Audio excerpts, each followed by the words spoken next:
Today, we're going to talk about something that can feel heavier than pretty much anything you could physically lift, and that's the burden of a grudge.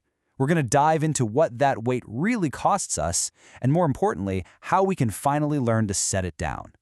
So let's just get right into it. Have you ever felt just stuck?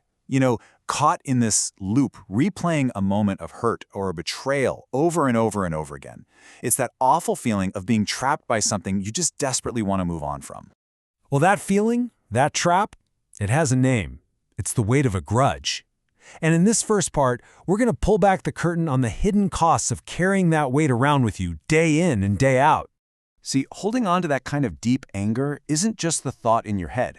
It turns out that these really powerful emotions have very real consequences. They create this chronic stress and anxiety that can do some serious damage to your well-being. And this is what's so fascinating. The burden isn't just one-sided. It hits your mind and your body. So on the one hand, yeah, you've got the emotional impact, all that anger and sadness. But on the other side of the coin, there's a very real physical impact that, honestly, we tend to ignore. And that physical toll can get surprisingly specific. We're talking about the stress from that grudge showing up as things like tension headaches or digestive issues. It can even weaken your immune system. The big takeaway here? That grudge you're holding onto could literally be making you sick. Okay, so if it's so clearly bad for us, then why on earth do we do it? Why is it so incredibly hard to just let go?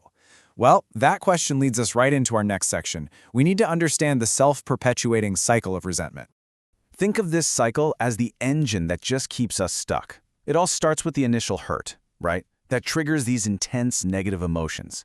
And in response, what do? We build up a barrier. We refuse to see any other perspective. And that barrier is what keeps the whole cycle spinning, making sure the hurt stays fresh and we never, ever move forward. So what's the fuel for this engine? Well, a huge part of it is this really powerful misconception, this idea that forgiving someone is a sign of weakness, that it's somehow letting the other person win. And so we start to believe that holding the grudge is actually a form of power. But that's a total misunderstanding of what forgiveness really is.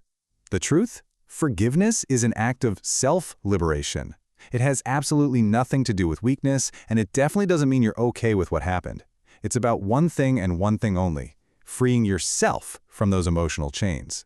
And that idea, wow, it completely reframes the entire goal. See, it's not about them. It's all about you. Which brings us to our next section, seeing forgiveness for what it is, the actual key to your own freedom. Let's really let this sink in, because if you take away one thing from all of this, let it be this. Just remember, it's about freeing yourself. The whole thing is for your benefit.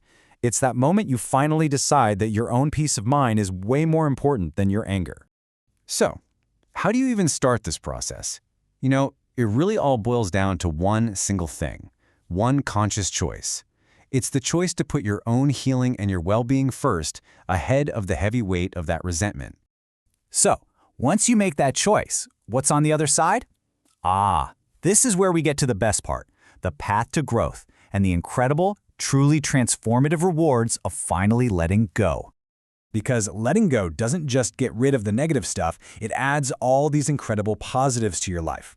You start to cultivate more empathy, you build this amazing resilience to handle whatever comes next, and you end up with a much deeper, more honest connection with yourself. And you can really see that exchange happening right here. You're basically trading in those heavy, draining feelings of resentment for these empowering qualities that just fuel your personal growth. It's not just a small change, it's a complete upgrade for your inner world. And this quote it perfectly sums up the entire transformation. You're not erasing what happened. It's more like you're metabolizing it. You're actually turning that pain into power and all that resentment into a deeper understanding. So as we wrap this up, I want to leave you with a personal question. Just take a second and think about the burdens you might be carrying around right now. What weight could you maybe choose to set down, starting today